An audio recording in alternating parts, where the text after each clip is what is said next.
ريت انين شرح لي الفرق بين الفيسبوك ادز وادورد، شنو الافضل؟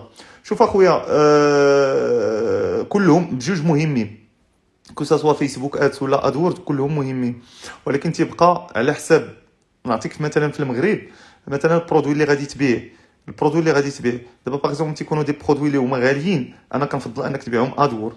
ملي تيكونوا دي برودوي اللي هما رخاص، انا كنفضل انك تبيعهم فيسبوك ادز. هذا من جهه. من جهه اخرى، مثلا بحال مثلا الاشارات اللي كيطلعوا، ملي كتكون كتكتب شي حاجه تقلب عليها في جوجل، خاصك تعرف انه الناس مثلا، الناس اللي كيشريو باغ جوجل، الناس اللي ما كيديوهاش في الثمن بزاف. يعني مثلا واحد تيدير بيسي جيمر وكيبغي يشريه، ما كيفكر، ما تيقلبش بزاف، ما تيدققش بزاف في الاثمنه. علاش؟ لانه هو مثلا،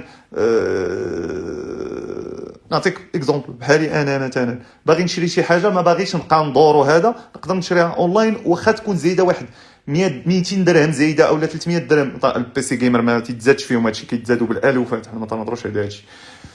المهم غير الكونسيبت شنو هو، الكليون اللي كيتعامل في ادورد، اولا الكليون اللي كيشري من جوجل، واحد الكليان اللي ما كيهموش الثمن بزاف، ما كيركزش فيه بزاف، ماشي بحال الكليان ديال فيسبوك. الكليان ديال فيسبوك شويه خصك شويه شحيح، ماشي بحال الكليان ديال جوجل. خويا امين هضرنا شويه